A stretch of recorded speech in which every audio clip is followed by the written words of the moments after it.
day. No, I don't think you're here to stay. No, I don't think you're here to stay. So tell me what you want, tell me how you want it. Tell me all the reasons that you're running away. I don't think you're here to stay. No, I don't think you're here to stay. No, no, no. I just wanna be with you. I just wanna be with you, yeah.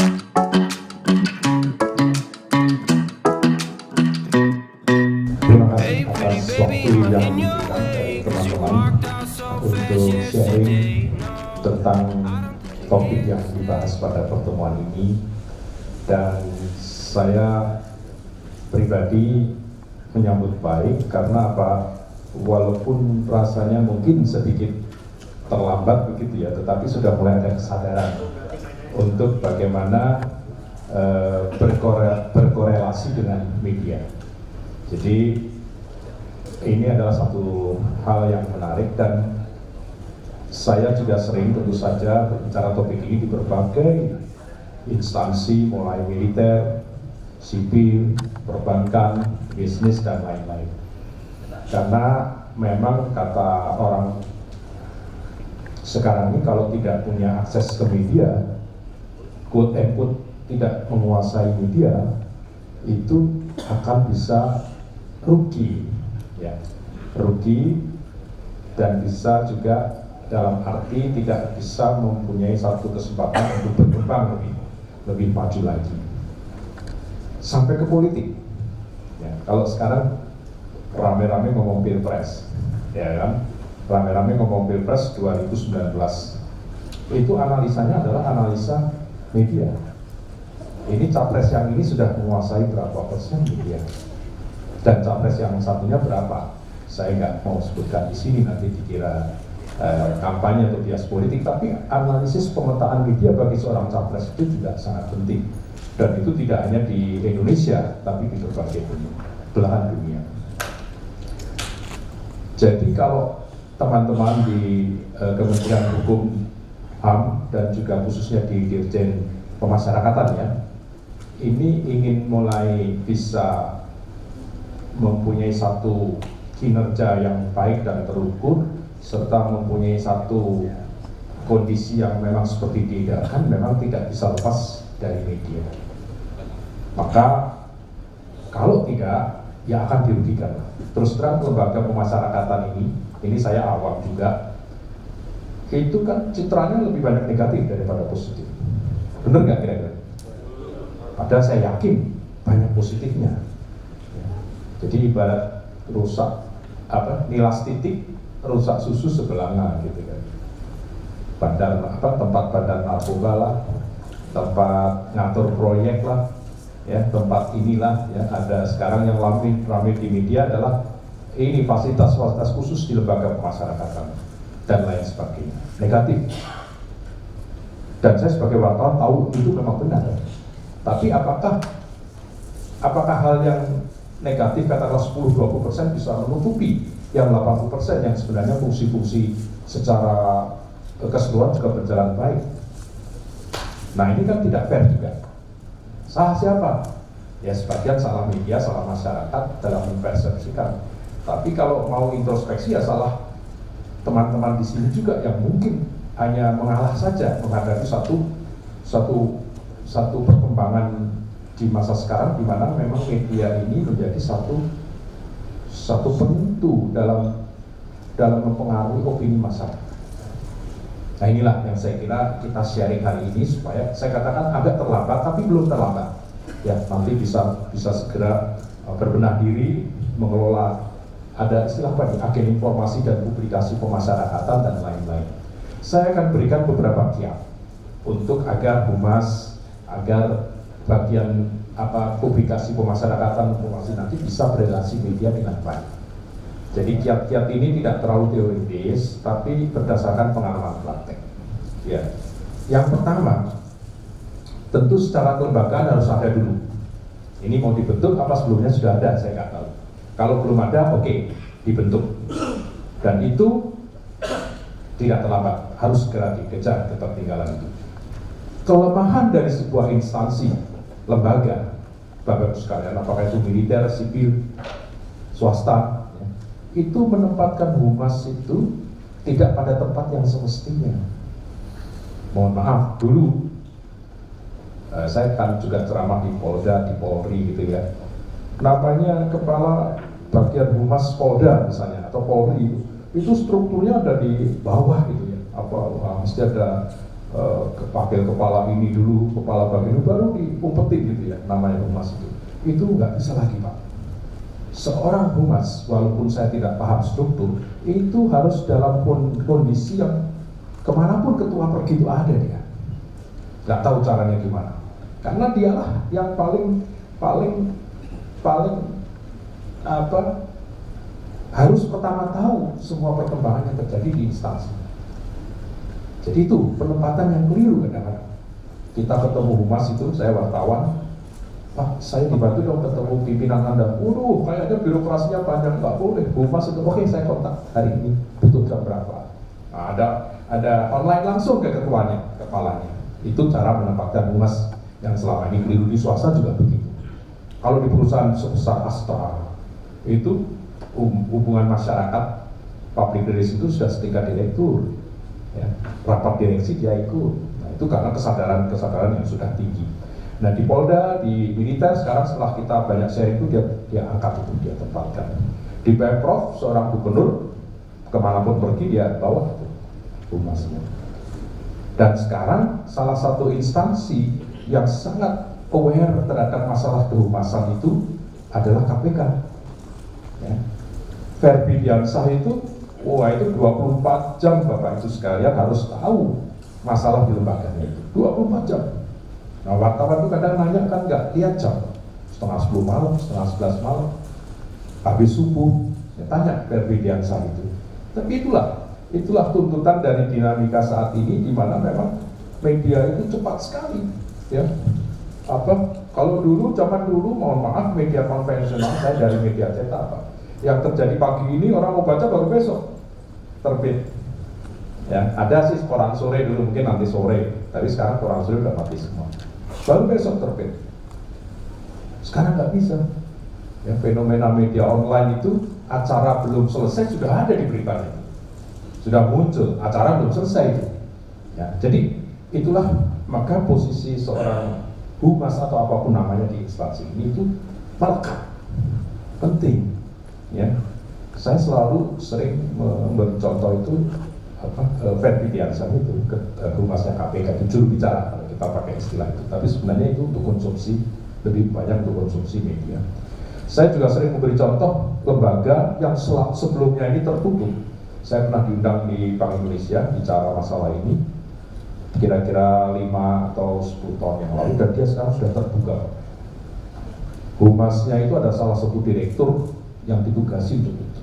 Bayangkan tingkatannya udah tinggi. Ya, walaupun tentu staf-staf bisa di bawah banyak sekali ya, tapi artinya yang pertama harus dirubah adalah mindset itu. Ini saya nggak tahu Kementerian Hukum dan HAM ada kepala biro humas, mindsetnya udah bener belum? Atau sekarang di Dirjen Pemasyarakatan, mindsetnya dulu dirubah. Ini penting.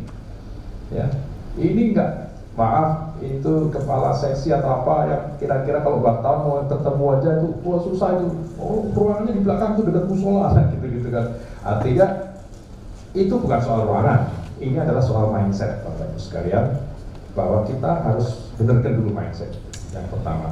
Kalau sudah, baru kita tata langkah kedua. Apa itu langkah kedua? Seorang humas itu, dan nanti juga seorang kepala sebuah bagian itu harus bisa membuat media mapping. Yang kedua, apa itu media mapping? Pemetaan media. Jadi Anda sekalian, Bapak Ibu sekalian, saudara-saudara itu harus tahu membaca peta media seperti apa. Ini media kan nggak karu-karuan sekarang ini. Berapa jumlahnya?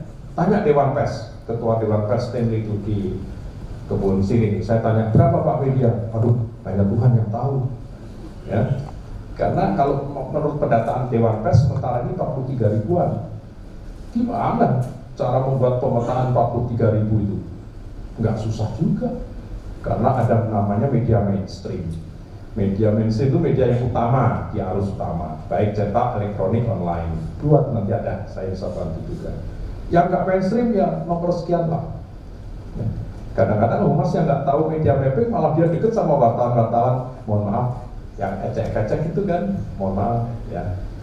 Dulu dikenal wartawan putrek, ya tahun-tahun berapa itu ya. Itu karena wartawan putrek udah tua-tua, yang muda-muda putreksi namanya kan. Itu malah deket sama itu, yang nggak efektif. Ya karena dia lebih pinter gertak aja kadang-kadang. Dia tahu nih kesalahan instansi tersebut ya. Ya tentu kita harus clear dulu. Tapi artinya bahwa nggak usah takut dengan seperti itu. Pemetaan media ini penting. Jadi setelah tadi mindset betul, maka yang kedua pemetaan media itu. Nah, dengan demikian kita merawat berkorelasi dengan media-media yang benar. Ya, ada di Dewan Pers. Kalau wartawan ada di PWI, ya. Daftar wartawan yang sudah lulus ujian sertifikasi. Sekarang ini wartawan harus punya sertifikat kompetensi. Tidak seperti dulu lagi. Mohon maaf, zaman awal-awal reformasi semua orang bisa dengan cepat mengaku sebagai wartawan. Ya, kemarin baru tukang tambal ban, besok udah bumi redaksi lagi ya. Artinya bahwa itu lagi nggak karo-karo, tapi sekarang sudah harus ada sejak tahun 2010. Ya, PWI yang mempelopori, Dewan Pers menetapkan hanya wartawan yang lulus uji kompetensi wartawan yang berhak menjalankan profesi wartawan.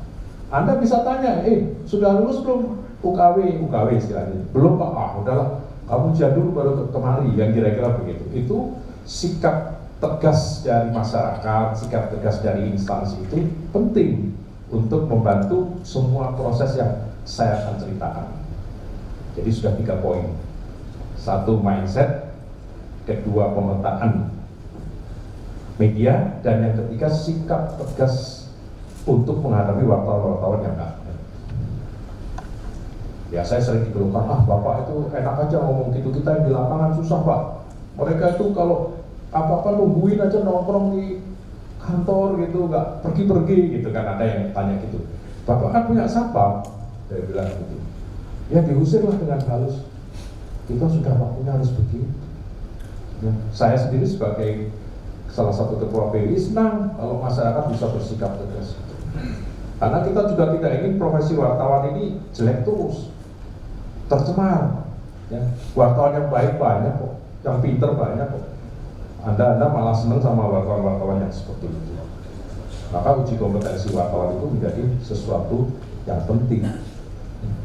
Saya selalu katakan pada teman-teman wartawan, ini ngapain kita mesti diuji segala? Ya dia merasa udah ada yang memang merasa tetap harus. Ya. Wartawan itu adalah profesi yang tertinggal dari sisi itu dibanding profesi lain. Saya bilang notaris pasti, pengacara pasti uji kompetensi, guru ikut uji kompetensi. Bahkan sekarang bidan uji kompetensi, terapis spa itu loh, tukang pijit itu ada uji kompetensi wartawannya, uji kompetensinya. Masa wartawan malah nggak punya? Ya, nah itu yang kalau saya bilang spa yang ketawa sudah sini. Nanti setelah acara ada di sini kompetensi. Tapi artinya poin yang ingin saya kemukakan, Bapak Ibu sekalian, ini kita sikap tegas masyarakat ini akan sangat membantu. Terus terang sekarang ini sikap permisi. Ya. Nah di daerah-daerah saya berkunjung ke beberapa provinsi, gubernur ya gitu, waduh nggak enak nih mas, kalau ini mereka ya bapak berarti ikut menyuburkan situasi seperti ini, bapak nggak ikut menata ini. Habis gimana? Saya ke toilet aja dia nguntit sampai toilet kan, kira-kira begitu, sering keluhan itu. Sudah saatnya Pak untuk bersikap tegas, untuk menertibkan itu wartawan-wartawan itu. Nah ini yang saya kira 3 situasi yang perlu disadari awal kalau nanti teman-teman mau membentuk agen informasi dan publikasi pemasyarakatan. Yang keempat, humas atau apapun namanya, public relations kalau di perusahaan-perusahaan itu harus aktif dan proaktif. Ngapain lu diam aja humas? Nggak ada acara Pak hari ini loh, gimana? Humas itu harus aktif dan proaktif, punya program. Ya, kalau perlu dia ketahui semua masalah yang ada di lembaganya, kemudian dia program untuk yang lebih penting lagi adalah counter issue sekarang. Nah, lembaga pemasyarakat ini diajar sama sini diem aja, masyarakat tahunya bener, ya kan? Masyarakat tahunya bener, ada sih yang bener memang, tapi kan harus diimbangi dengan informasi yang positif, ya, harus diimbangi informasi yang positif. Saya punya pengalaman berkunjung ke LP beberapa kali. Antara yang saya paling berkesan itu waktu saya ke Nusa Kambangan, LP Batu. Ada yang dari Nusa Kambangan ya. Saya nengok Kopasan waktu itu 2 kali. Dia itu mengajari narapidana itu, Pak, itu membuat batu akik, gitu ya, batu akik. Dikasih alat, dikasih ini, dijual. Yang kita diberi ini Pak hasil kerajinan itu. Itu kan positif. Ya waktu itu kita tulis, tapi kan masih terlalu sedikit. Ya, kita sih bisa membantu, walaupun juga mohon maaf ini saya bicara apa adanya karena teman-teman juga tahu, walaupun saya tahu ya Kopasan juga termasuk narapidana yang istimewa. Ya, saya tanya, oh Pak enak sekali, iyalah saya sambil ngantor nih ya, dia pinjam kepala lapasnya untuk ruangan kantornya, dia bilang ini tagihan teleponnya jadi naik jadi 5 juta tapi saya bayar kok gitu gitu.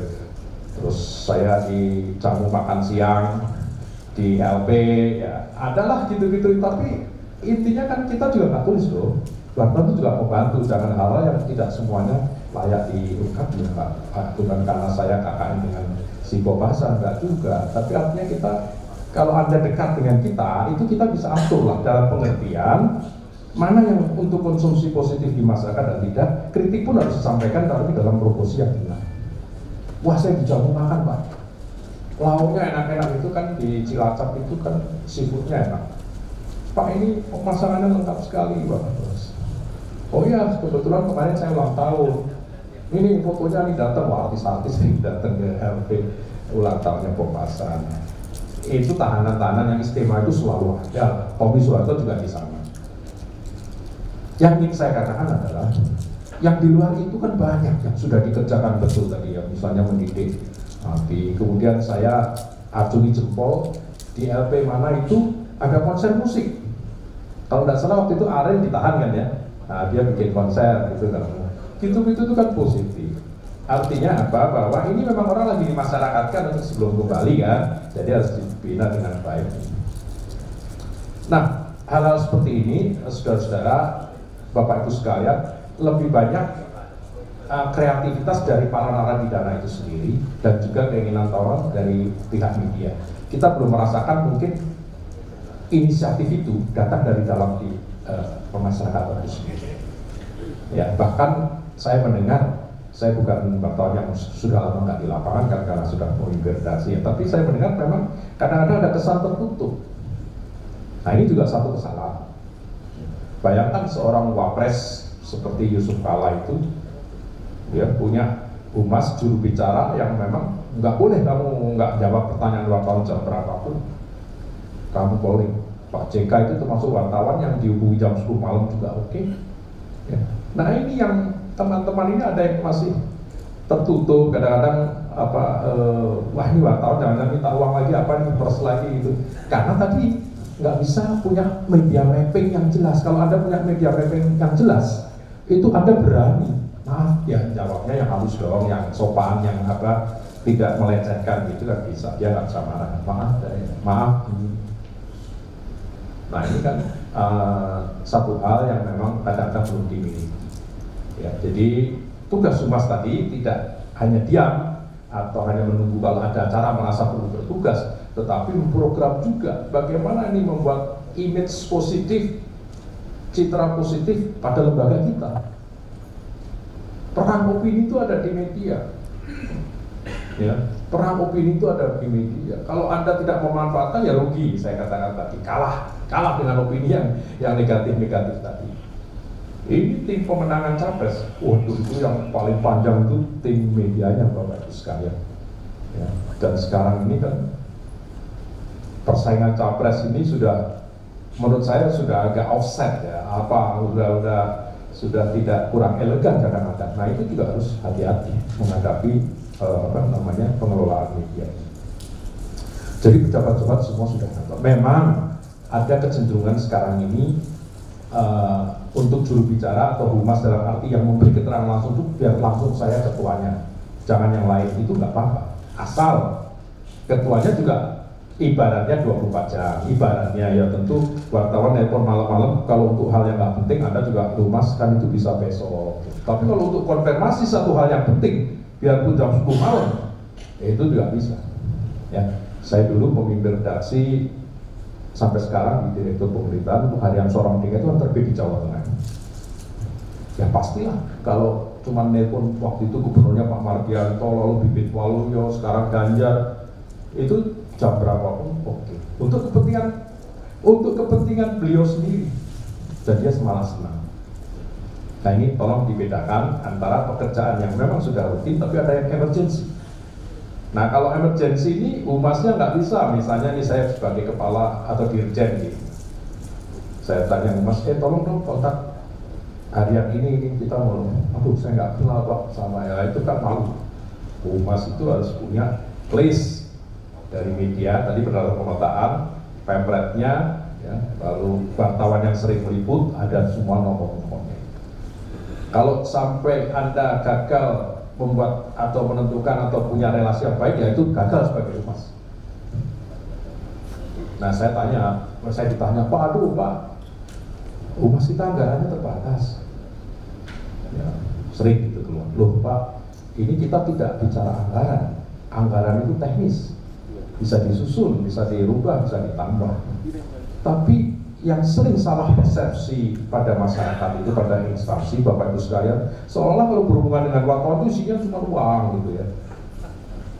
Hubungan pers mesti bayar gitu kan. Ya itu saya akui masih ada pengertian seperti itu, tetapi sebenarnya itu keliru.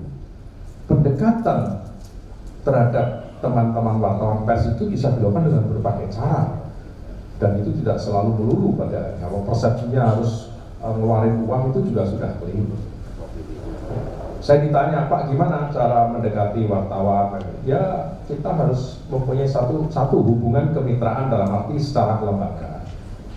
Ada MOU lah mungkin antara Kementerian Hukum dengan PWI, kemudian dengan media, itu satu itu payungnya. Yang kedua pendekatan pribadi. Saya sering katakan wartawan itu ya manusia. Ya.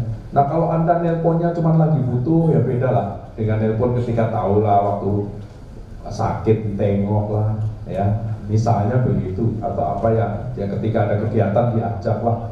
Jadi nggak cuma waktu butuh aja gitu. Nah, mereka akan kenal. Wartawan itu juga manusia kan, hubungan baik, tapi ya harus hubungan tetap profesional. Jangan biasakan hubungan yang lalu tidak profesional tadi, itu juga akan kurang tepat, dan kita di PWI tidak menghendaki itu. Kan sering dikeluhkan itu, bagaimana cara berrelasi dengan wartawan yang baik. Itu wartawan mestinya dia akan amplop Pak, ya saya bilang wartawan nggak suka amplop, sukanya isinya. Saya bilang gitu. Bukan itu juga dalam kaitan dengan satu konteks yang lebih profesional itu.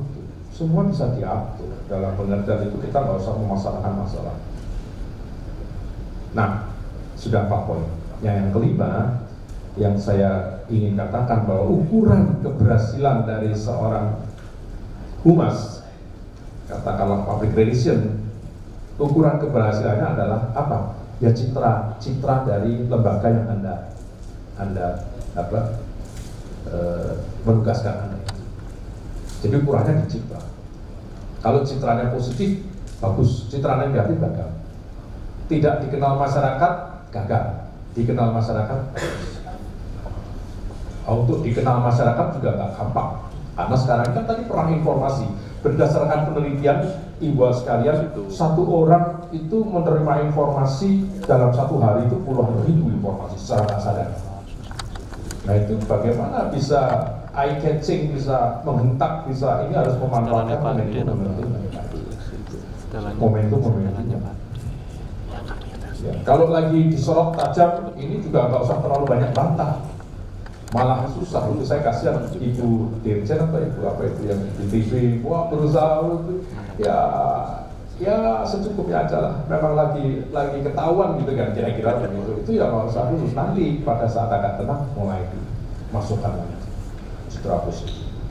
Kalau pada saat lagi kena begini ya dijawablah secara diplomatis, secara ini, dan tentu saja tindakan-tindakan yang bisa. Tapi nggak usah dibantah, susah Pak. Sekarang ini kerja wartawan itu bisa lebih teratur, terukur karena ada kode etik. Tapi kerja media sosial Pak, itu nggak bisa. Saya sebagai ketua PBI, saya mengatakan masyarakat harus bisa memisahkan mana yang produk jurnalistik dan mana yang bukan produk jurnalistik. Kalau produk jurnalistik itu ditulis oleh wartawan, yang tadi persyaratannya harus kompeten dan mempunyai kode etik Pak. Kita nggak sembarangan, nggak boleh sembarangan. Tapi yang namanya non-jurnalistik tadi itu bisa perorangan, bisa, dan itu di media sosial kita sendiri kewalahan. Maka kampanyenya yang dilakukan oleh wartawan harus kampanye, masyarakat harus menyaring informasi yang ada, jangan semua ditelan. Ada istilah hoax itu kan. Artinya apa? Produk-produk di media sosial itu memang mengandung kebenaran. Tetapi kalau dari sisi jurnalistik kan ada satu proses. Harus ditimbang betul apakah sebuah fakta itu bisa disampaikan ke masyarakat, tidak diperhitungkan dampaknya. Ya. Apakah secara etis layak, apakah itu cukup berimbang, tidak hanya merugikan satu pihak tanpa ada perimbangan pihak yang lain, itu bisa pihak tersebut untuk memberikan satu informasi yang berimbang. Kalau media sosial kan asal. Nah sekarang ini kita juga lagi kewalahan juga menghadapi itu, maka kita kampanyekan ke masyarakat harus dibedakan mana informasi yang hoax, informasi di media sosial yang tidak akurat dan belum tentu bisa dipertanggungjawabkan dengan informasi yang memang ditulis oleh wartawan profesional dan itu merupakan produk jurnalistik. Yang tidak ingin saya katakan tadi, memang sekarang nggak bisa semua ditutupi gitu loh. Jadi kalau ketika terjadi gitu ya sudah, jangan oh nggak benar, orang memangnya masyarakat cukup dijawab dengan nggak benar. Zaman dulu mungkin, tapi sekarang nggak bisa. Ya, sampai di LP Sukamiskin tahu-tahu nyelonong aja kayak itu Najwa Shihab, lalu ketahuan lah ini yang kalau diperiksa sayanya yang ini, tapi sebenarnya dia tinggal di sini. Ya itu hal-hal yang memang terjadi dan itu tugas dari instansi atau kementerian untuk mengatasi. Tapi tugas humas ketika mereda kasih informasi yang sebenarnya jauh lebih penting dari itu, lebih besar peranannya. Ya, saya juga nggak tega kalau kerja keras dari teman-teman di Dirjen Pemasyarakatan ini tidak dihargai oleh masyarakat hanya karena oknum-oknum itu yang selalu ada. Ya, jadi sebenarnya pendekatan pada media tadi penting karena media yang mainstream itu bisa memilah-milah, tidak kalaupun mengungkap fakta itu sudah diolah sedemikian rupa sehingga tidak menjatuhkan vonis. Ya. Saya cerita tadi saya ke Bobasan itu yang saya tulis ya bagaimana dia mendidik napi lain untuk membuat kerajinan yang bisa dijual. Ya. Dan sebagainya.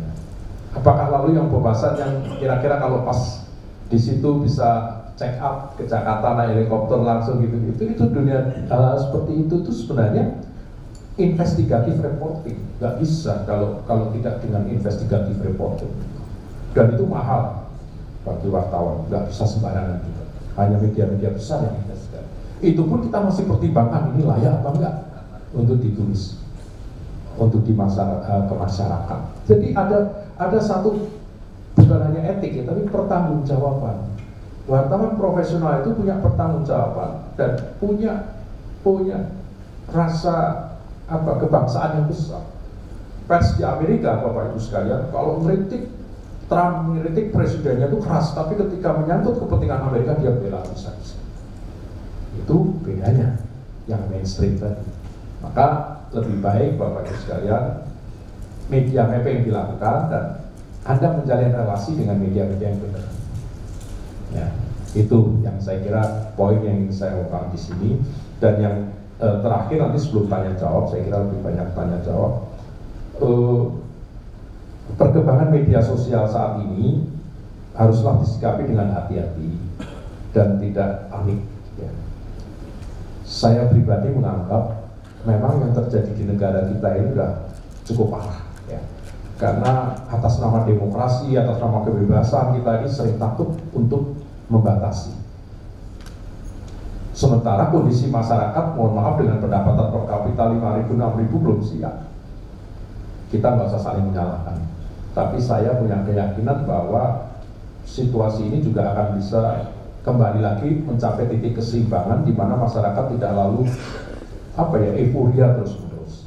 Saya contoh, Pak. Di Indonesia itu sudah sangat bebas. Kalau Anda pergi ke China, ke Tiongkok, ke Beijing, ke ini ya, itu tidur di hotel kan. Coba cari channel-channel, susah itu. Nonton TV, masuk hotel, aduh Cina semua itu. Mereka mau protek, Pak. Nah kalau kita kan enak, mau Indonesia berapa negara ada, berapa negara. Jadi paling enak itu hidup di Indonesia. Apalagi Korea Utara, saya nggak ngomong ya. Ya Korea Utara lebih tertutup lagi. Di Jepang saja negara yang demikian maju, nggak sebebas kita. Ya. Nah kita ini, waduh, sudah jadi pasar terbesar. Ya. Sekarang ini media online penyerap iklan, kue iklan terbesar di Indonesia, di tanah air. Makanya media cetak turun semua. TV sudah mulai stagnan. Kemarin Pak Hairul Tanjung ceramah di PWI juga. TV ini mau diapa-apain sudah susah, cenderung turun. Media online, saya pikir wah kita beralih ke media online enak nih. Oh tunggu dulu, yang dimaksud media online itu adalah Facebook, internet, Instagram. Ya, itu mereka udah kuasai semua. Iklannya ke sana semua. Nah kita ini bebas, negara yang paling open untuk semuanya, jadi senang. Nah, maka ya jangan heran kalau ada kemarin pendiri Facebook diterima Jokowi gitu ya, itu urusannya ya negosiasi pajak karena selama ini nggak bayar pajak kan, belum ada aturan yang jelas. Tapi selebihnya ya dia itu melihat 240-260 juta penduduk di Indonesia ini adalah pasar yang besar, termasuk untuk bisnis online itu. Nah kita ini sebenarnya dijajah dari sisi itu. Maka kembalilah kepada media mainstream tadi. Masyarakat harus disadarkan, harus bisa memilah-milah dan memilih mana yang. Ibu sekalian, kiai-kiai banyak ceramah di pondok pesantren, mengajarkan moral agama. Tapi kalau dia sudah buka YouTube itu, sudahlah konten pornografi juga banyak di sana. Kita sebagai pendidik, sebagai orang tua juga susah di saat sekarang. Anak-anak kita coba tanya HP-nya berapa, minimal 2 minimal itu. Ada yang lebih. Pembantu kita HP-nya mungkin 2 juga. Nah, apakah ini salah negara kita ya? Saya juga bertanya-tanya. Tapi nyatanya negara sebesar Cina dan Jepang nggak sebebas kita. Ya, tapi ya sudahlah. Ini mudah-mudahan nanti juga ada satu titik keseimbangan baru. Tapi kembali kepada topik kita tadi, bahwa di dunia, di landscape media yang seperti itu, Anda sekarang berada. Jadi kalau Anda tidak fight, Bapak Ibu sekalian, ya sudahlah adanya begini, ya mohon maaf nanti suatu ketika akan tertelan lah oleh satu gelombang di mana itu merugikan kita. Memang ada positifnya demokrasi, kebebasan ini adalah transparansi yang semakin kuat ya, kemudian juga pola-polanya itu ada kelebihannya itu, tetapi kan tidak semuanya, jadi kita harus hati-hati. Bapak Ibu sekalian memuji kinerja KPK, kita semua memuji kinerja KPK misalnya. Tapi KPK itu, Bapak bertanya, kalau ada teman di KPK, informasi dari mana sih? Ya dari orang-orang di sekelilingnya itu. Bagaimana KPK hebat, bisa tahu punya radar se-Indonesia? Enggak lah, pengaduan itu ya dari teman sebelah Anda itu. Maka memang harus kita semua harus hati-hati, di mana eranya sekarang itu sudah tidak lagi formalistik, tapi sudah pada substansi tadi. Kalau Anda tidak bagus mengelola, informasi itu akan cepat. Tapi kalau dimanfaatkan positif, waduh, pemecahan masalah simpati itu demikian cepat mengalir. Inilah pentingnya pengelolaan media itu, dan saya kira teman-teman di lembaga di Dirjen Pemasyarakatan ini bisa memberi bekal semua. Tidak perlu tertutup terhadap media karena masih bagus Saya pernah di LP, ada yang dari Semarang nih, LP Bulu Wanita itu. Ya, rasanya nggak ada masalah, artinya pengelolaannya bagus. Kemudian permasalahan di sekitar LP ini nggak pernah diungkap loh.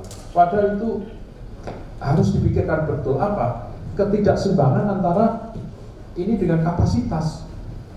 Ya, ini kan beban berat bagi apa? Ini kalau fair juga harus diungkap. Ya kan, misalnya dari kapasitas 200 diisi 600.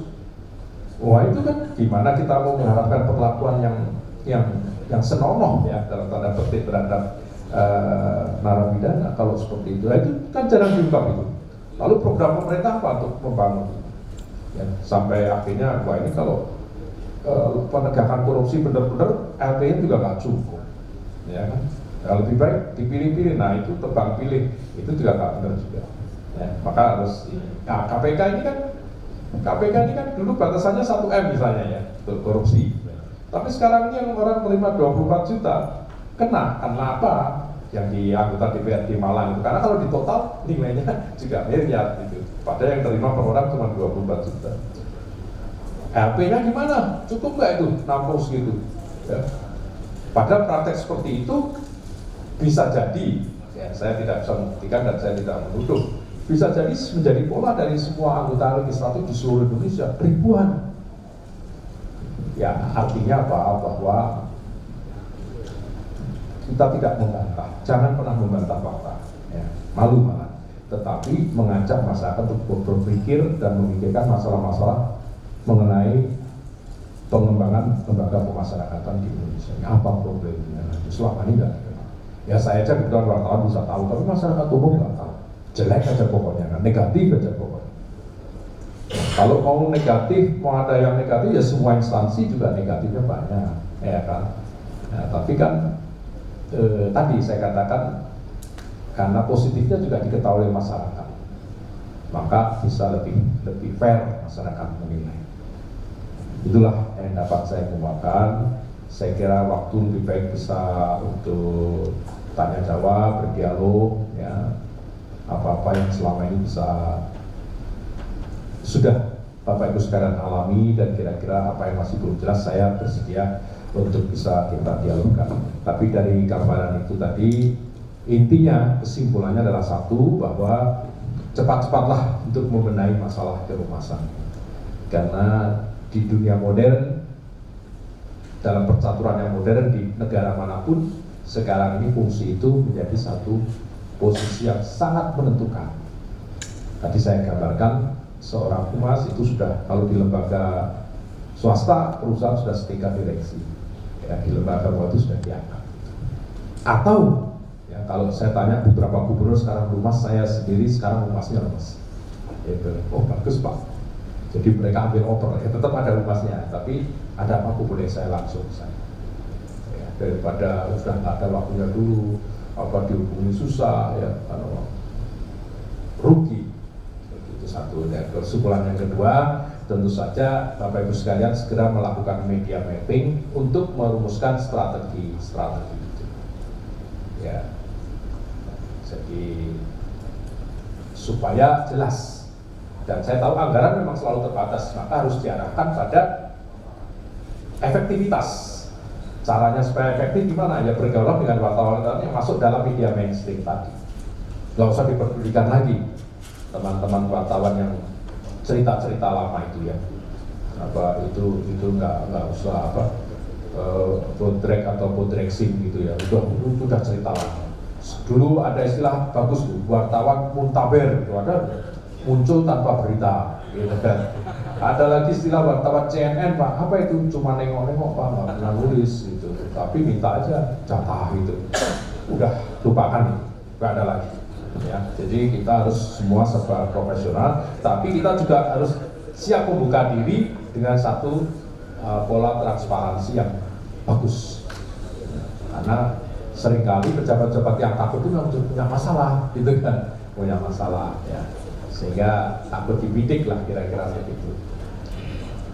Hati-hati ya, oleh karena itu juga harus ada. Saya ada satu teman wartawan dulu yang memang kerjanya nyari-nyari masalah itu, nguping-nguping gitu kan ya, nanti terus seperti itu. Tapi sekarang sudah mulai resmi. Saya kira itu kesimpulannya. Terima kasih. Assalamualaikum warahmatullahi wabarakatuh. Pak Tejo yang terhormat, saya Yosef, Papua yang bertugas di Sragen, makanya namanya sekarang Parman, bukan Yosef lagi, Parman. Baik, iya Parman karena orangnya udah putih, kira-kira lagi. Baik Pak Tejo, terima kasih atas arahannya tadi. Kita diharapkan setelah kembali dari kegiatan ini untuk segera membentuk atau melakukan penguatan terkait dengan hal-hal yang sifatnya kehumasan. Dari penyampaian Bapak tadi, kami berterima kasih sekali. Ada beberapa trik atau langkah yang harus kami ambil, katakanlah sebagai media making, kemudian ada kelompok-kelompok wartawan yang tadi Bapak katakan bodreksin, mungkin nanti ada antalgin juga.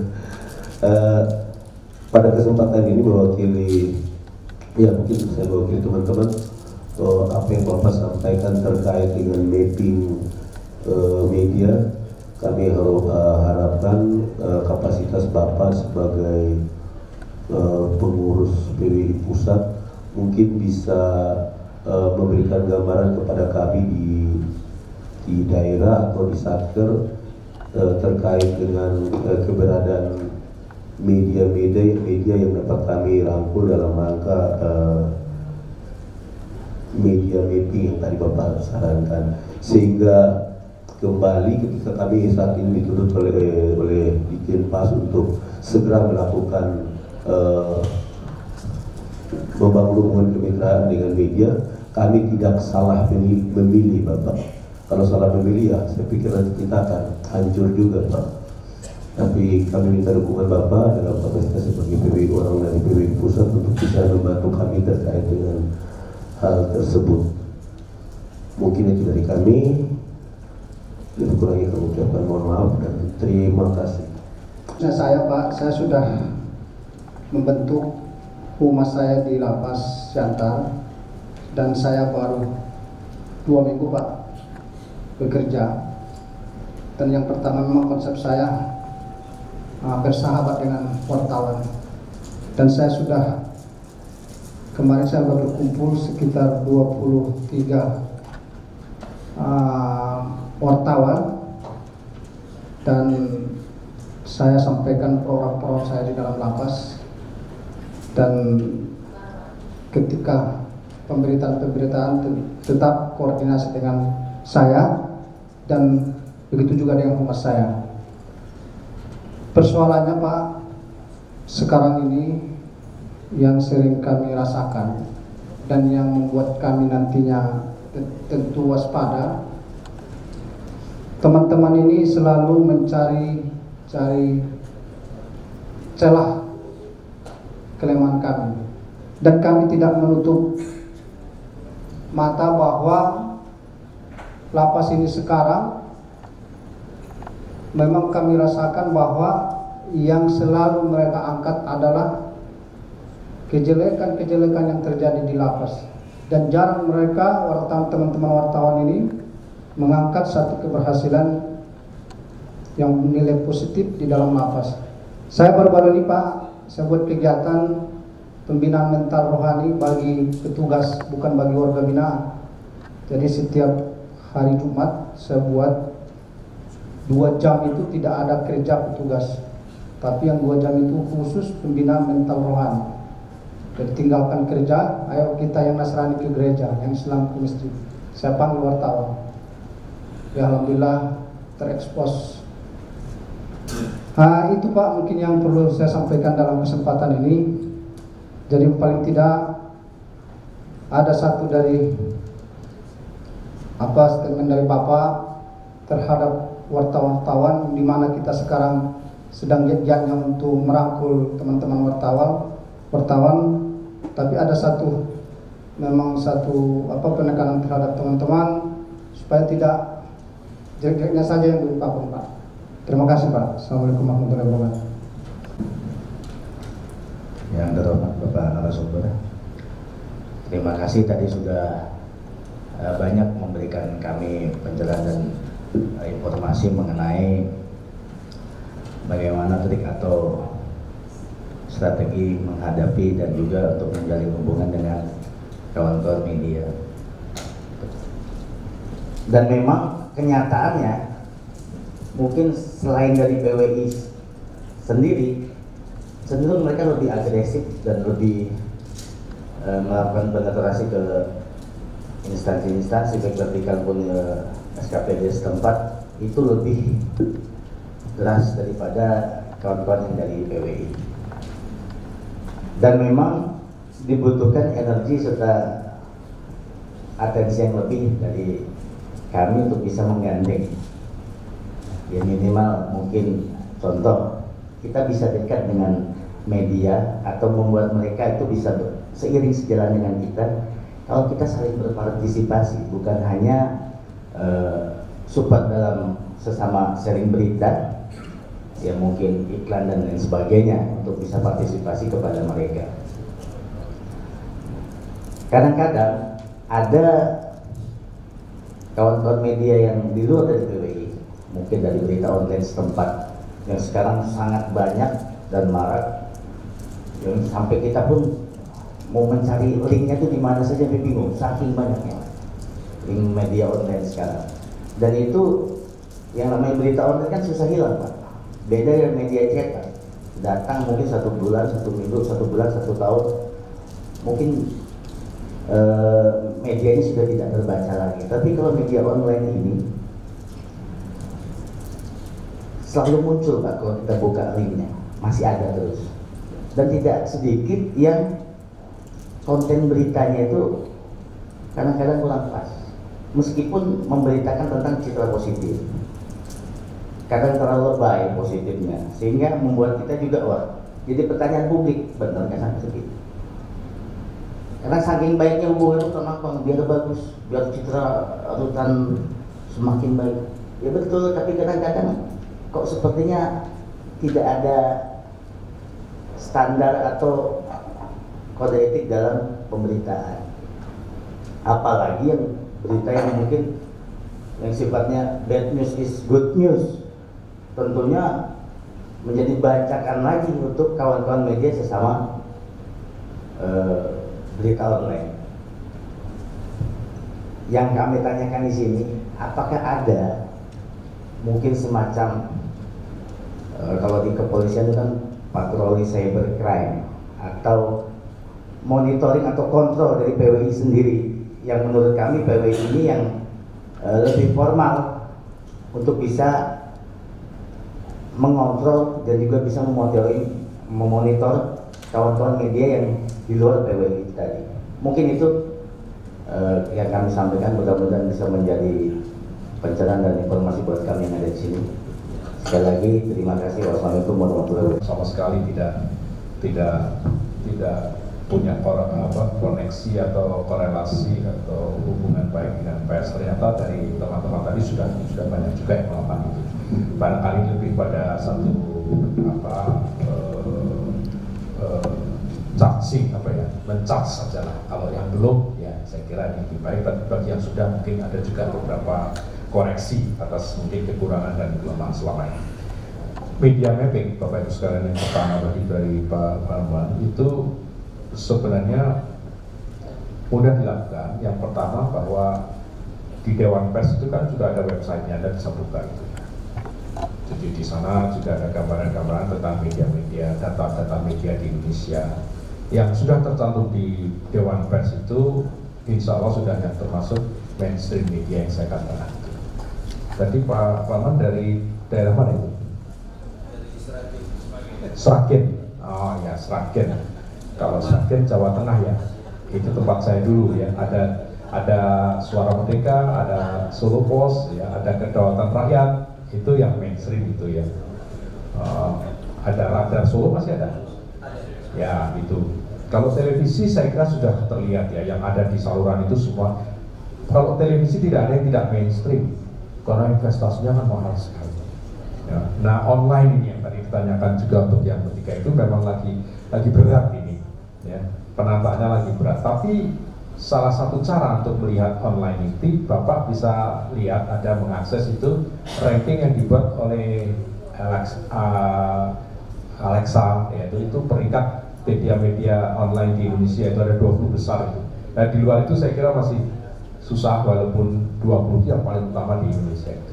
Ada Detik.com, Tribunnews.com, Kompas.com, ya, Kumparan.com, ada tuh macam-macam itu bisa dilihat. Cuman hati-hati, media online memang terlalu banyak, sehingga kalau kita hanya terpaku pada 20 itu juga susah. Ya, oleh karena itu saya sendiri masih mencari cara untuk mengakses media mainstream dari online ini. Ya, nggak gampang. Kalau 20 besarnya udah ada tiap hari bisa diakses. Saya juga ada di sini, nanti bisa saya share. Tapi yang lain-lain ini juga harus diwaspadai. Maka salah satu untuk melihat mainstream media dan lainnya adalah wartawannya, Pak. Kalau wartawannya tadi bisa dilihat dari persyaratan-persyaratan tentang uji kompetensi tadi, kompeten, wartawan yang kompeten itu. Tadi dikaitkan dengan pertanyaan yang ketiga tadi, memang Bapak Ibu sekalian, mungkin ada yang belum tahu, organisasi wartawan yang sudah diakui oleh Dewan Pers dalam arti sudah distandarisasi dan diverifikasi itu hanya 3. Jadi yaitu PBI, kemudian AJI dan ICTI. Jadi yang tidak termasuk itu anggap saja itu masih liar. Karena yang diakui 3, PBI itu yang tertua dan terbesar karena kita mulai dibentuk kan tanggal 9 Februari tahun 46. Ya. Itu yang tertua dan terbesar, anggotanya udah 12.000 lebih. Tapi 2 yang lain ini juga sudah diakui, yaitu ICTI, Ikatan Jurnalis Televisi Indonesia, dan AJI, Aliansi Jurnalis Independen. Banyak sekali organisasi wartawan yang terbentuk, itu jangan dianggap karena memang itu belum diverifikasi. Hati-hati. Kalau yang 3 ini insya Allah sudah bisa dipertanggungjawabkan keanggotaannya dan sudah mensyaratkan untuk lulus uji kompetensi wartawan untuk menjadi anggota. Jadi sekarang syarat utama menjadi anggota PBI sudah lulus uji kompetensi wartawan. Nah, ini pemetaan media yang paling gampang dari seperti itu. Kalau yang online saya sendiri masih kesulitan, tetapi dari verifikasi Dewan Pers sudah mulai diumumkan mana-mana media online yang sudah terverifikasi minimal itu. Tapi sebelum itu jadi, maka kompetensi wartawan itu menjadi persyaratan. Dan Bapak Ibu punya hak untuk menanyakan itu, nggak boleh marah itu. Mohon maaf Mas, ada kartu wartawannya anggota organisasi wartawannya, atau kartu sudah lulus kompeten atau belum? Karena kalau seleksi medianya masih susah, bisa menanyakan itu. Tapi ya jangan, mohon maaf Pak, dari Pak Farman ya, dari Sragen misalnya sudah tahu dari Suara Merdeka memang koran itu ada tanyakan itu, ya janganlah, karena Suara Merdeka pasti sudah menseleksi. Tapi ini yang bermedia-media nggak jelas itu Anda harus tanyakan apakah sudah punya kompetensi. Nah kalau televisi sudah jelas, radio juga sudah jelas. Radio itu ada di PRSSNI dan jumlahnya juga sekarang terbatas sekali. Kalau nggak salah tinggal sekitar 300 berapa itu. Dan tidak semua radio memproduksi berita. Yang memproduksi berita kan misalnya El Sinta, ya lalu apalagi radio-radio itu nggak semua memproduksi berita. Jadi tidak terlalu susah. Televisi tidak, media cetak juga tidak. Saya kira di daerah masing-masing itu sudah jelas. Nah yang susah memang media online. Nah, kita tunggulah, mudah-mudahan pada berguguran, tapi juga berguguran juga susah karena media online itu gampang sekali. Punya modal 15 juta sudah bisa bikin. Jadi semua wartawan bikin sendiri bisa. Nah ini memang ya, tapi saya yakin akan ada seleksi alam. Khusus untuk media online nanti seleksinya Bapak Ibu sekalian berdasarkan kompetensi wartawannya dulu. Karena nanti verifikasi Dewan Pers itu walaupun media online, syarat pemimpin redaksinya harus memiliki sertifikat wartawan utama. Jadi sertifikat wartawan itu terbagi 3, muda, madya, utama. Nah pemretnya harus utama, yang paling tinggi untuk sertifikasi itu. Nah itu tidak gampang, ya tidak gampang mencari orang yang punya sertifikat wartawan utama itu. Mungkin di Indonesia saat ini mungkin saya akan cek lagi datanya, mungkin baru sekitar 1.000, baru sekitar 1.000 atau berapa lah, sekitar itu belum banyak. Wartawan yang kompeten dari 15.000, tapi yang utama itu baru sekitar 1.000. Nah kan sudah semakin menyempit lagi itu, untuk mapping lagi. Bisa juga bisa mencari tahu dengan pengurus PBI setempat ya untuk menanyakan itu ya, kalau ada permintaan dengan baik. Itu Pak Parman ya, jadi memang yang online kita coba cari ya, tapi itu antara lain cara kiat-kiatnya seperti itu. Pak Siregar dari Pematang Siantar, terima kasih ya, ini Bapak ternyata sudah punya mindset, tidak perlu dirubah kalau yang ini ya, bersahabat dengan wartawan. Nah itu sudah mindset yang paling tepat itu. Jadi wartawan dan dianggap musuh ya, tapi kita anggap sahabat. Ya sahabat itu apa ya, tidak hanya di sapa ketika kita bahagia ya, ketika kita sedih, kita problem ya, sahabat itu ada masalah juga dibantu ya, misalnya begitu, itu sahabat ya. Waktu sakit ya ditengok gitu kan, kira-kira sahabat itu seperti itu. Sama nah, perkataan sahabat itu bisa lebih. Dan instansi-instansi itu banyak yang bisa dicari ya. Kalau menteri itu kelasnya yang mengadakan coffee morning lah dengan pemret-pemretnya itu. Tapi hati-hati, pendekatan seorang pejabat yang hanya pada pemret itu juga nggak tepat ya. Biarlah kepalanya dengan pemret, tapi humasnya ini harus dengan yang lapangan itu. Kalau Anda punya studi banding kemana, pergi diajaklah sebagai anggota rombongan resmi ya. Kalau itu kan mesti dapat uang jalan dan lain itu resmi, nggak apa-apa lah gitu ya. Jadi jangan dibiasakan transaksional dalam berita. Itu saya sama sekali tidak sarankan, nggak baik, tidak mendidik wartawan. Tapi kalau pas ada acara di mana itu memang, nah sekarang salah satu cara juga instansi itu bikin FGD, fokus group discussion. Nah dapat honor kan peserta FGD, nggak masalah itu. Saya paling tidak sepakat kalau, aduh tolong diberitakan deh, lalu memberi uang gitu. Itu transaksional berita, itu tidak mendidik wartawan. Tapi kalau mau berrelasi dengan baik, kita tahu wartawan gajinya kecil-kecil, saya juga inginlah supaya ada. Itu dengan FGD, dengan studi banding, dengan ini itu lebih elegan, lebih profesional, lebih menjaga martabat wartawan. Dan dengan FGD, Bapak Ibu sekalian, itu tercapai tidak hanya soal tulisan, mindsetnya tadi. Tadi ada yang mengeluh, Pak wartawan kok yang ditulis yang jelek-jelek. Dengan FGD itu biasanya dia tahu, ini loh problem lembaga pemasyarakatan di Indonesia. Tadi kapasitasnya nggak memenuhi, ini keterbatasannya. Kalau wartawan sudah tahu masalahnya, dia tidak akan berpikir yang negatif terus. Kalaupun ada kritik, ada pengungkapan masalah, harus disertai solusinya, tantangannya apa, dan lain-lain. Itu FGD. Sebenarnya wartawan ini kan harusnya orang-orang yang pintar, ya, orang-orang yang pintar yang bisa diajak berdiskusi. Ini loh problem kita. Nah gitu-gitu itu pendekatan yang lebih saya sarankan. Ya, kalau pejabat-pejabatnya menteri itu coffee morning, saya paling sering itu ya, nanti juga dengan Panglima TNI ya, sambil minum kopi gitu, itu policy. Tapi anda di rumah harus dengan wartawan langsung. Jangan pernah berpikir saya udah pegang pimpinannya, nggak bisa. Ya kita harus semua kita harus kita bisa masukin. Ya. Karena tidak semua juga bisa diselesaikan oleh pemretnya ya, tapi dengan wartawan yang bersangkutan tadi bisa lebih intens.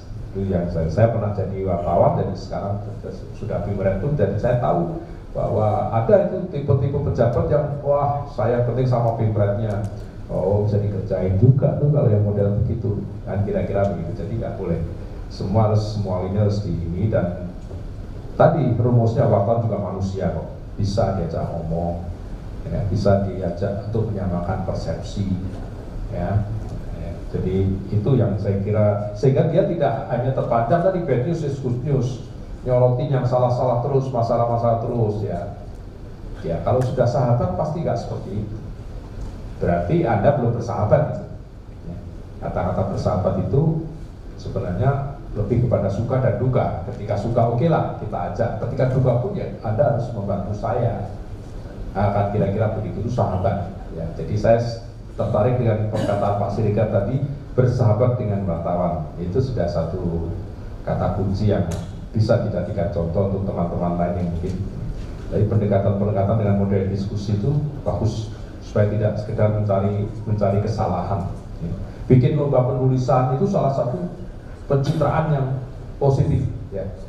Perbankan yang paling sering, karena anggarannya gede. Ya. Saya dulu awal-awal jadi wartawan itu paling seneng ikut lomba yang diadakan oleh Bank Mandiri, waktu itu belum ada Bank Mandiri ya, Bank Budaya. Bayangkan tahun berapa ya, saya awal-awal jadi wartawan itu tahun 80-an, itu hadiahnya udah 10 juta loh, 80-an ya, bisa beli motor ya, menang gitu, senang sekali gitu. Itu pendekatan dengan lomba menulis itu. Kalau lomba menulis biasanya positif, kritik selalu ada, karena kalau nggak ngeritik kalah juga ya. Lomba menulis sebuah instansi ini dalam rangka HUT, Kementerian Hukum dan HAM, adakan lomba menulis. Saya sering jadi juri sekarang, lumayan juga di kementerian bikin lomba menulis, PUPR bikin ya, saya jadi juri. Ya bisalah kita. Dan saya jadi juri kalau dia hanya cuma menulis kelebihan, nggak akan menang. Dia harus bisa mengkritisi permasalahan yang terjadi. Nggak ada kementerian yang nggak punya masalah. Dana desa ini mau bikin ini, Kementerian Desa mau bikin lomba itu harus bagaimana menyalurkan uang 73 triliun sampai ke desa-desa, banyak masalahnya pasti. Nah, itu salah satu cara ya, tetapi itu tingkat kementerian bukan di direktorat ya, biasanya di kementeriannya. Kemudian yang terakhir tadi, yang ketiga tadi, pendekatan dari organisasi itu penting, karena memang organisasi 3 yang diakui ini rata-rata memiliki anggota yang termonitor ya. Dibanding organisasi yang tidak diakui itu sudah pasti jelas. Ada apa-apa dengan wartawan itu bisa diadukan di organisasi profesinya. Di PWI itu punya Dewan Kehormatan PWI, itu pelanggaran etik atau apapun bisa diadukan ke sana. Dan kalau online, sekarang ini wartawan juga nggak bisa main-main, karena online itu bisa masuk ranah pers, itu ada Dewan Pers, ada Dewan Kehormatan PWI. Tapi kalau sudah terlalu kriminal betul, ada unsur kesengajaan, itu masuknya undang-undang ITE. Jadi media online itu tampaknya bebas, tapi sebenarnya perangkat hukumnya itu malah lebih berat. Ancaman hukumannya juga berat, undang-undang ITE. Tapi kalau yang menyangkut pers, bisa diselesaikan dengan Dewan Pers atau organisasi wartawan. Tapi kalau sudah keterlaluan bisa langsung ke polisi, karena dia bukan produk pers yang sudah benar-benar ingin menjatuhkan nama baik, misalnya, itu bisa undang-undang IT. Tapi biasanya ke Dewan Pers dulu, nanti Dewan Pers bisa melihat, oh ini sudah ngawur Pak, sudah tidak punya etikat baik nih, silakan mengadu ke polisi, bisa tidak? Ya, jadi hati-hati juga wartawan yang bukan wartawan yang menulis di media online, bebas tapi bisa terjerat juga undang-undang IT. Ya, dan yang ketiga yang ingin saya ingatkan tadi, pertanyaan ketiga, Humas harus juga punya strategi untuk meng-counter tadi. Ya, jadi ada isi apa, counternya gimana? Ya, ada yang merugikan, hak jawabnya gimana? Karena yang sering dilupakan oleh masyarakat, lembaga-lembaga itu adalah Anda punya hak loh. Kalau dirugikan dia punya hak jawab. Kalau ada pemberitaan yang salah harus punya hak jawab. Kalau tidak, medianya yang bisa dituntut juga. Jadi biasanya di Dewan Pers itu memediasi itu. Kalau menghalang-halangi hak jawab itu pidana bisa masuk. Ya karena hak jawab itu dijamin oleh Undang-Undang Pers juga, Undang-Undang Nomor 40 Tahun 99. Nah ini kadang-kadang orang nggak tahu juga bahwa dia punya menuntut hak jawab kalau dirugikan. Nah ini butuh Humas yang juga care, cepat bertindak ya untuk meng-counter itu. Silakan dilanjutkan. Ada lagi yang mau bertanya, silakan. Terima kasih Pak. Saya dari Pangkal Pinang ya Pak, dari Pangkal Pinang. Jadi saya sepakat dengan yang pertanyaan ketiga tadi dari saudara Devi, bahwa sekarang kontributor berita online itu Pak, kadang-kadang mengaku dari Metro TV, dari berita-berita lain, tapi begitu keluar tuh kadang-kadang bukan yang itu Pak. Iya, jadi kadang-kadang kita keselnya itu kita deketin gigit, kita jauhin gigit juga gitu makanya. Iya. Nah terus saya sangat setuju Pak, kalau memang ada apakah dari pihak PWI itu ada semacam yang dibilang tadi Pak, bahwa kalau memang yang tidak ini lebih baik ditutup saja gitu Pak, karena itu betul-betul membuat kita ingin mengkantor yang mana gitu kan Pak. Iya. Kalau yang sudah besar-besar yang seperti Bapak katakan tadi, seperti Detik News, dari News itu kan kita sudah jelas semua Pak ini Pak. Itu saja dari Pak. Terima kasih. Gitu. Jadi kan nggak usah nyusun-nyusun. Jadi kayak gitu. Bukan wabarakatuh yang saya hormati Pak Sosoko Tejo.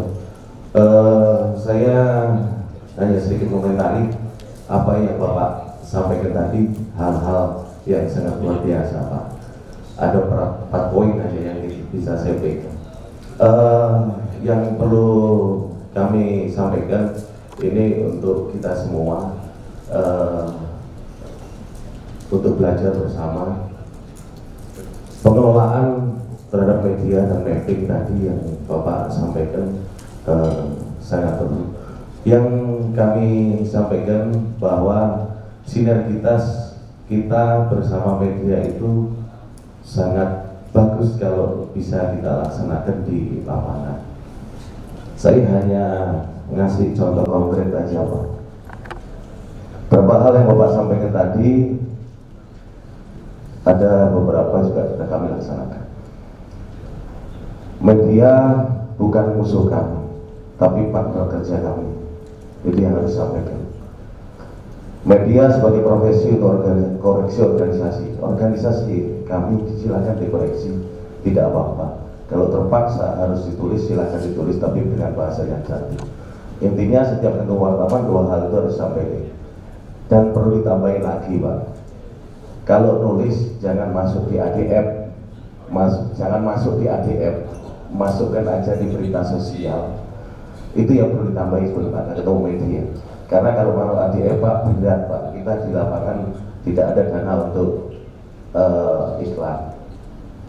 3 hal itu yang perlu disampaikan ke teman media, dan kunci utama memang kita harus siap dulu, organisasi kita sudah disiapkan dulu, baru kita bisa open dengan media. Yang dapat kami ambil Pak dari sinergitas dengan media itu sangat membantu organisasi kami di lapangan. Contohnya setiap pembinaan yang butuh media bisa mencairkan. Setiap pemberitaan yang kira-kira tidak bisa diberitakan karena kita bisa mengelola media dan karena kita bisa memapak media, bisa diberitakan tanpa biaya. Kuncinya semua seduluran itu Pak sebetulnya. Yang perlu disampaikan juga Pak kepada teman media bahwa media itu open kita bahwa jangan disamakan kita dengan Polres. Kalau Polres bisa ngasih makan seminggu 2 kali, kalau kita mungkin bisa hanya menyiapkan kopi, itu kiat-kiatnya. Tapi beberapa kebutuhan Pak di lapangan seperti pembinaan kami banyak dibantu juga oleh teman media dengan seduluran tadi. Teman media bisa membantu menyiapkan pembinaan dari luar, bisa menghubungkan dengan instansi-instansi luar, seperti contoh dengan Perindak. Misalkan kita ada kebutuhan dari media, banyak bisa membantu. Begitu juga dengan instansi-instansi lain, pariwisata, karena kita keterbatasan informasi dengan dinas pariwisata. Dengan teman media kita tahu bahwa di dinas pariwisata itu ada anggaran yang untuk pembinaan yang bisa dicairkan setiap ada event. Itu tadinya kita tidak tahu. Dengan adanya teman media, dengan adanya kebersamaan, seduluran dengan media, semua hal-hal bisa kita banyak tahu dan banyak membantu.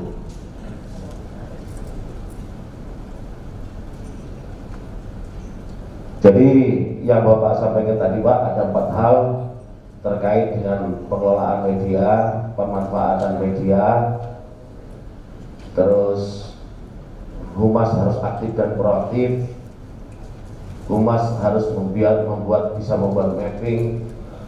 Berat memang Pak.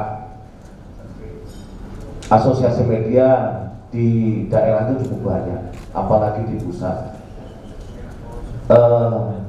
Tadi saya tidak setuju dengan Bapak sampaikan, tidak usah lagi melihat wartawan yang abal-abal. Sebetulnya tadi yang Bapak sampaikan kurang pas kalau saya Pak. Justru semua harus bisa kita rangkul. Tadi Bapak menyarankan harus bisa pegang jangan pimpinan aja, tapi seluruhnya. Sebetulnya kunci utama ada di pimpinan, Pak. Kalau pimpinan bisa open dengan teman media, bisa menerima teman media apa adanya, sebetulnya semuanya bisa cair. Kalau Bapak tadi bilang jangan terima wartawan yang abal-abal, kalau saya tidak, Pak, semua harus dirangkul. Tapi mapping kita memang harus tepat. Kita harus punya satu organisasi media yang memang betul-betul bisa membackup kita. Misalkan PWI yang kita kuatkan, tapi yang lainnya juga harus kita pegang.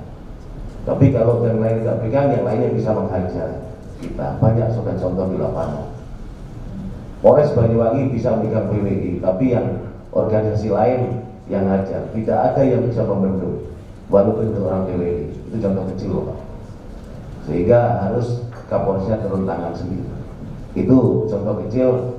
Memang berat kita untuk bisa mengelola media, tapi kalau sudah kuncinya kita pegang, wartawan atau medianya yang senior yang kita pegang, insya Allah ke bawahnya pucuk-pucuk pimpinan dua aja, misalkan PWI dengan organisasi satu lagi, insya Allah ke bawahnya kita akan enak.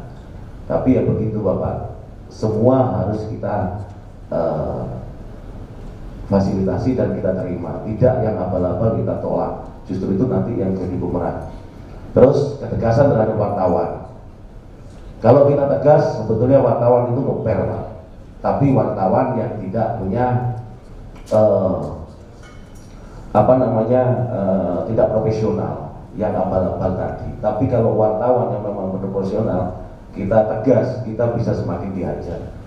Tapi kalau dia wartawan itu medianya tidak masuk dalam izin di majelis pengawas tidak masuk, tidak terdaftar Dewan Pers, itu mungkin bisa ngepel. Tapi kalau terdaftar bisa bumerang kita. Jadi tegas pun kita juga harus hati-hati. Sebetulnya kuncinya sebetulnya bahasa yang cantik untuk wartawan itu yang harus kita bisa sikapi bersama. Tapi kalau kita bisa tahu dengan kita sudah bisa melihat bahwa organisasinya itu abal-abal, baru kita bisa dengan keras kita ngomong, baru dia bisa berhenti. Kalau tidak, memang kan terus menerus. Saya hanya sedikit bertanya ke Bapak. Tadi Bapak nyampaikan harus ada sertifikasi wartawan. Itu mungkin dari PWI, Pak. Tapi yang lainnya ada yang bisa jangan ditanyakan sertifikasinya. Kalau Bapak tadi dari PWI memang bagus untuk keanggotaan di PWI harus sertifikasi untuk profesionalisme.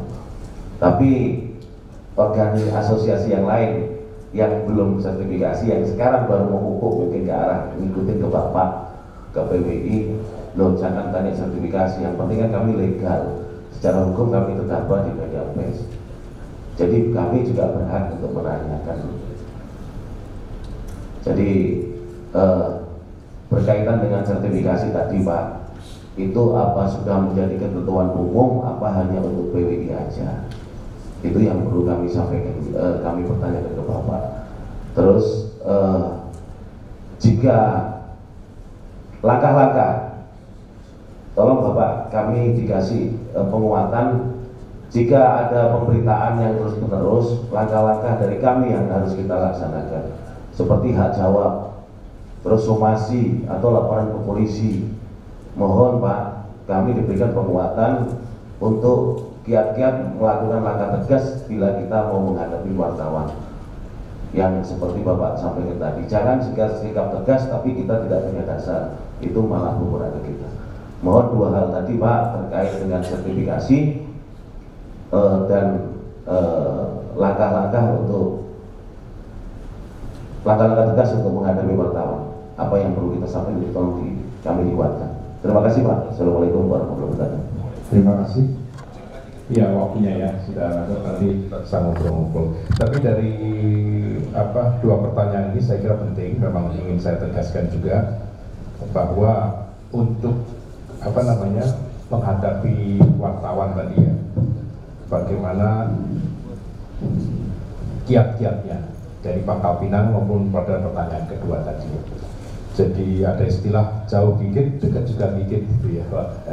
Ya itulah saya kira memang ukuran keberhasilannya seorang humas atau pejabat yang di KDN itu di situ, Pak. Kalau deket kok masih bisa gigit itu pengertiannya lalu berarti belum ada satu sinergitas yang baik gitu ya, belum ada korelasi yang baik.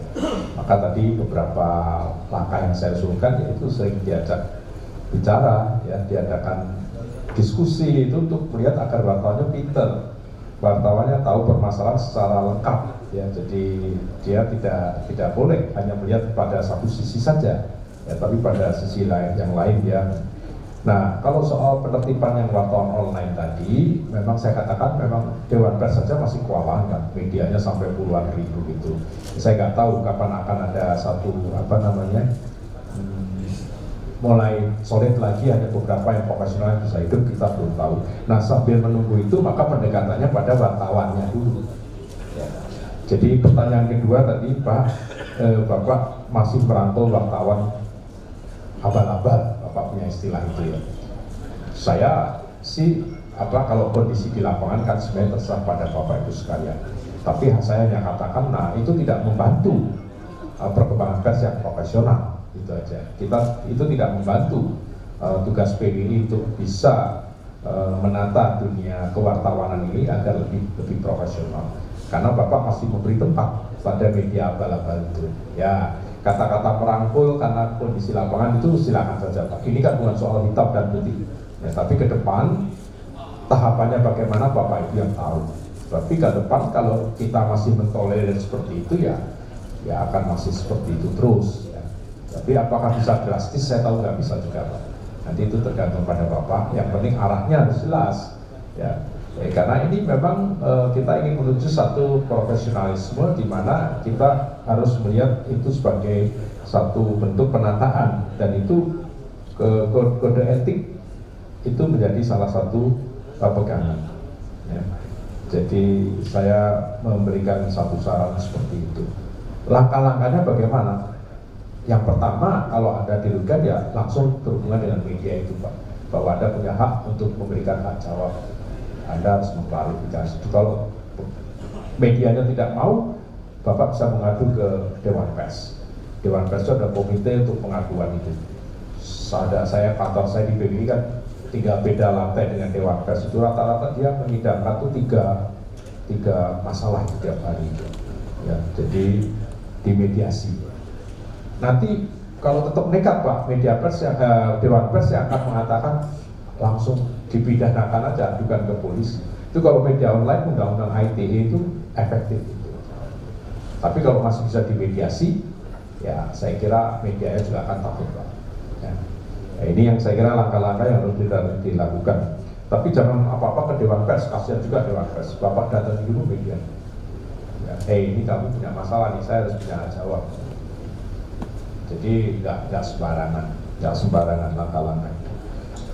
Uji kompetensi wartawan apakah hanya untuk PWI? Enggak Pak, itu keputusan Dewan Pers. Sudah ada itu, ada surat keputusan Dewan Pers. PWI yang paling banyak melakukan uji kompetensi wartawan karena memang anggotanya paling banyak.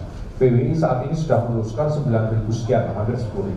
Tapi yang lain banyak, AJI, IJTI mengadakan, LPDS, Lembaga Pers, Dr. Sutomo mengadakan, media-media besar juga mengadakan sendiri.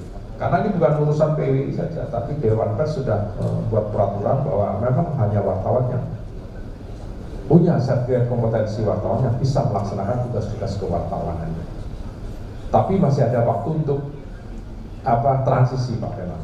Saya akan tanyakan lagi, dulu Dewan Pers mengatakan 2019 yang betul-betul akan diterapkan itu, tapi coba akan saya cek lagi. Kalau PWI memang mentargetkan 2019 semua anggotanya sudah punya sertifikat kompetensi wartawan. Jadi ini bukan urusan PWI saja, tapi semua, dan itu diatur dalam Dewan Pers. Dan kalau sudah kita bicara Dewan Pers, bicara undang-undang, Pak. Karena Undang-Undang Nomor 40 Tahun 99 itu hanya menugaskan pada Dewan Pers untuk melakukan penataan pers di Indonesia. Itu undang-undang, sudah hukum lah. Ya, saya kira itu yang dapat saya katakan. Jadi tadi tentang keluhan dari Pangkal Pinang, wah kalau sinergi kemudian selalu dikaitkan dengan dana, kadang-kadang keterbatasan dana ya Pak, masuk editorial tadi kan, tapi harus berita. Itu kita bisa memahami.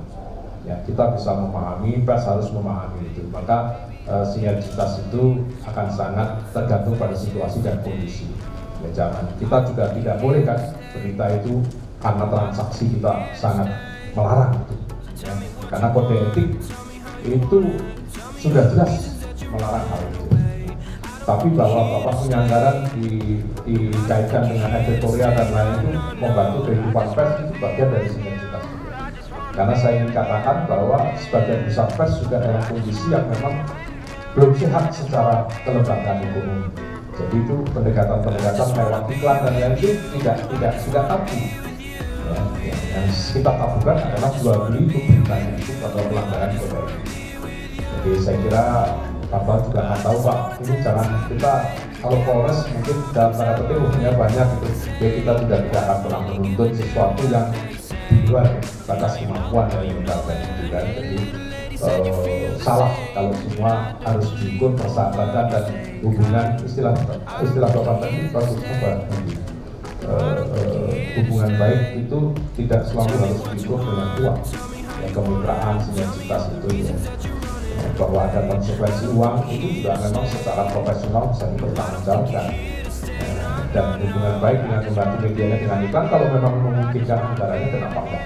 Ya kan, semua sebenarnya tidak bisa dipisahkan, tidak bisa dikaitkan juga berita dan iklan itu dua hal yang berbeda. Tapi dalam membangun sinergitas media bisa itu saling mendukung. Ya, saya kira di luar Jawa Pak, mungkin Bapak Ibu yang dari luar Jawa tahu itu biasa itu bentrok mungkin satu halaman gitu kan. Tapi masyarakat juga harus tahu mana halaman yang memang editorial dan tidak. Itu secara etis memang harus dipisahkan. Saya kira itu, dan terima kasih. Nanti saya boleh ada nomor HP saya, boleh kita berkomunikasi nanti, silakan. Kurang lebihnya saya mohon maaf. Assalamualaikum warahmatullahi wabarakatuh.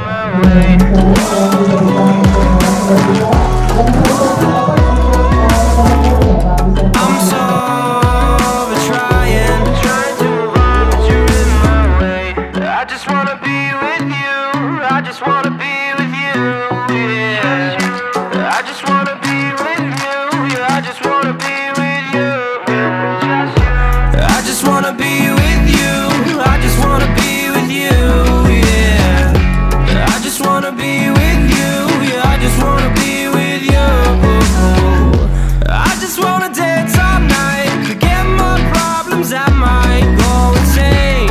I don't really give a damn what they say. And now you know it.